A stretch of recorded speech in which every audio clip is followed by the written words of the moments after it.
Jadi tadi judul PS masalah. Selama ini itu judul, padahal judul itu bisa berubah ketika sudah ujian pendadaran, dan itu sah-sah saja.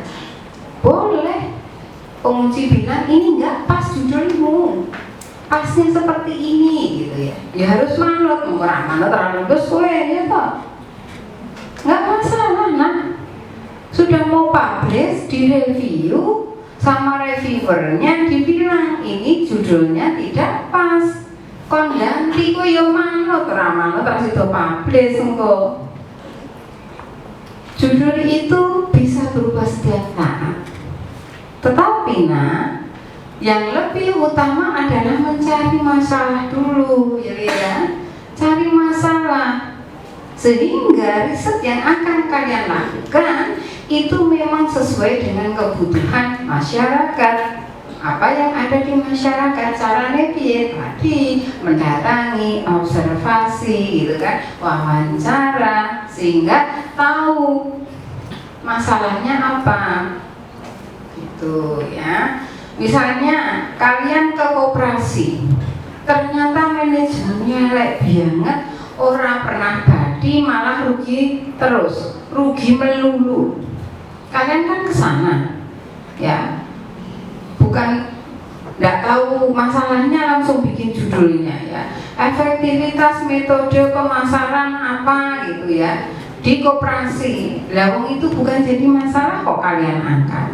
Tapi kalau kalian ke sana, kemudian mewawancarai, Pak, ini koperasi kan sudah berdiri dari 1978 gitu ya, sesuai ya.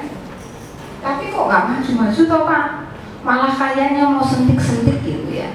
Nah nanti akan keluar, ya mas piye mas, lah anu bendaharaku itu ndak mudeng manajemen keuangan nih mas, bla bla bla bla bla. Nah berarti kalian tahu ada masalah di situ, maka nanti kemudian menawarkan bagaimana memanage keuangan yang baik, sehingga hasil riset kalian itu bisa diterapkan.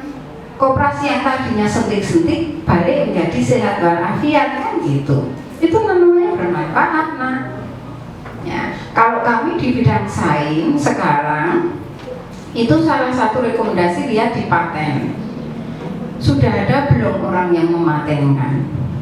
Kalau belum ada, oke, riset dilanjutkan. Kalau dulu enggak, pokoknya aku pengen riset ini, seneng riset ini, yang melakukan. Begitu selesai mau dipatenkan, ternyata di DJKI sudah ada, ya nggak bisa dipatenkan kan gitu. Mau dipublish sudah ada orang publish dengan tema yang sama, ya nggak iso kan gitu. Ya nak ya, jadi cari masalah dulu. Judul itu kapan-kapan bisa.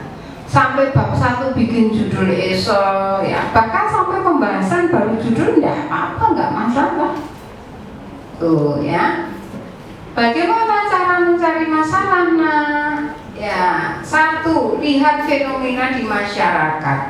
Ini kadang-kadang ketika kalian jalan-jalan ya, jalan malam mingguan, belanja di mall ya, itu bisa dapat masalah. Amati sekitar. Pas belanja kalian membandingkan, kok Carrefour ini sudah berganti nama dari Alfa terus apa? Carrefour saiki Transmart. Kok sepi ya gitu. Ramenya zaman dulu pas pembukaan. Dibandingi Goro, podo-podo tempat belanja. Kenapa di Goro ini stabil misalnya ya? Kenapa dia hypermart? Nggak ada mainannya koyo Transmart. Nah, itu kan masalah. Nah.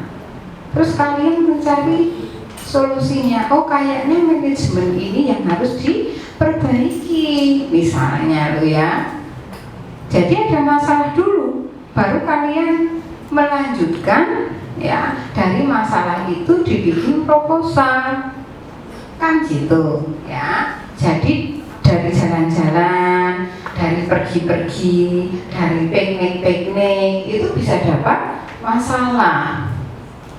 Kemudian yang kedua, baca artikel. Artikelnya jurnal terbaru. Ojo sing terbit tahun 1998, kadaluarsana ya, terbaru. Ya.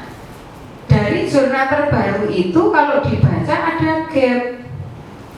Ya, gap itulah yang kemudian kalian lanjutkan, kalian kembangkan. Tuh. Kadang-kadang kalau deskripsikan ditulis keterbatasan riset ini gitu ya. Nah, terbatasnya apa itu yang kalian perbaiki. Tuh. Nah, kalau kita lihat beberapa contoh judul. Analisis perilaku manajemen keuangan pada generasi milenial. Ya. Kenapa judulnya tidak pada generasi sebelum milenial? Berarti ada indikasi bahwa pada generasi milenial ini manajemen keuangannya berbeda dengan yang dulu-dulu. Kan gitu. Ada yang menarik pada manajemen keuangan milenial. Kan gitu ya. Kemudian maaf ya, orang ketok matanya sudah tua ya. Implementasi sistem aplikasi pembayaran digital payment dalam pelaksanaan pembayaran berbasis kasus di masa pandemi. Nah, kalau risetnya seperti ini, tadi Ibu bilang multidisiplin. Jadi jangan hanya teman-teman dari manajemen, tetapi nanti teman-teman FKI itu juga dilibatkan, kan gitu. Ya, manajemen keuangannya dari kalian, manajemen pemasarannya dari kalian, tapi sistem yang dibangun itu dari teman-teman FKI. Analisis sektor unggulan Kabupaten Tegal, ya ini kan terjadi di Kabupaten Tegal. Nah, bagaimana kalau diterapkan di Sukoharjo? Bagaimana kalau diterapkan di Surakarta? Apakah hasilnya sama? Kemungkinan tidak. Dari situ kalian dapat ide, oh ternyata di Tegal hasilnya begini, begitu, begini, begitu. Nah, kalau di Sukoharjo dengan kondisi yang berbeda, kemungkinannya tidak sama. Itu ide riset juga. Ya, nanti hasilnya itu bisa disampaikan ke Pemda. Ini loh hasil riset saya seperti ini, bermanfaat, kan gitu.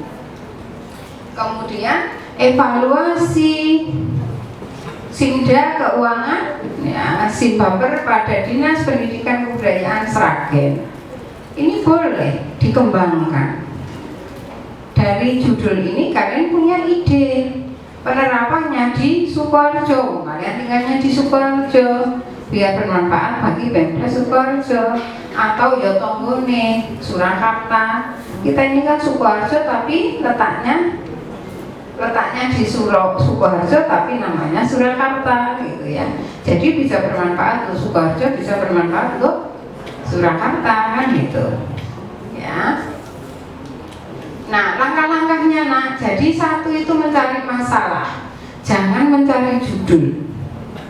Mencari masalah.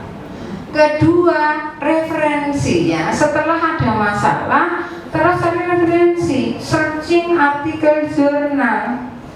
Jangan buku dulu, jurnal terbaru. Oh, ternyata ini sudah diriset, hasilnya begini. Ya, tadi boleh itu diterapkan di tempat lain boleh, karena mungkin hasilnya berbeda. Atau tempatnya sama tapi dikembangkan. Itu ya. Kemudian berdiskusi dengan orang lain pakar, tadi bisa multidisiplin. Aku itu pengen ada masalah begini loh ya di Sukoharjo itu, tapi aku kan nggak menguasai IT. Biar caranya ya kerjasama. Atau kalau skripsi ya konsul sama dosen pembimbingnya, Bu, saya punya ide seperti ini, gitu ya. Enaknya seperti apa ya, Bu? Oh, lalah dosen pembimbingnya itu periset. Oh, itu ibu sudah pernah teliti, hasilnya begini, Bu, publish di sini, baca ini ya, gitu ya. Oh, nanti kita kembangkan begini-begini, bisa lah, ya. Syukur-syukur dosennya punya proyek, kalian bisa ikut proyek dosen, kan gitu. Ya. Setelah itu mulai menyusun proposalnya, ya. Jadi punya bahan dulu, baru menyusun proposal. Nah, kalau proposal ini, kata kuncinya disesuaikan dengan template atau ketentuan dari funder. Ya, kalau dosen-dosen mau submit ke DNTPM, ke Diktina, itu harus sesuai template. Kalau kalian mengajukan PKM penelitian itu juga harus sesuai dengan template. Kalau latar belakang mintanya hanya 500 kata maksimal, ya ojo gawe 1000. Sebagus apapun riset kalian, proposal kalian, orang manut template, buang di tong sampah, kan gitu. Nanti ketika seleksi administrasi itu sudah gugur. Kalau di sana mintanya ada latar belakang, ada state of the art, ada metode, ya melu itu. Jangan bikin metode lain seperti skripsi. Ya, manut template gitu ya nak ya. Nah, ini juga tergantung fundernya. Kalau kalian fundernya BNI ya, funding dari bank, tentunya berbeda dengan skripsi. Ya, maniman Bu, skripsi saya kan sudah setelah jadi, sudah dimasukkan ya ojo, itu namanya bahasanya lalu itu maksudnya kemungkinan untuk dapat fundingnya ya kecil, orang manut kan gitu ya, tidak mengikuti aturan. Nah, di proposal ini ada latar belakang. Latar belakang ini gap antara teori dan kenyataan, atau masalah yang tadi muncul yang sudah dicari, kan? Kemudian state of the art. Kalau dulu di skripsi masih ada tinjauan pustaka, nak? Masih ya, pirang halaman? Oke. 20 halaman. Ya. State of the art ini agak berbeda dengan tinjauan teori. Kalau tinjauan teori biasanya kalian pengertian manajemen, pengertian digital marketing, ya, isinya pengertian dong, nanti 5 lembar gitu ya. Menurut si A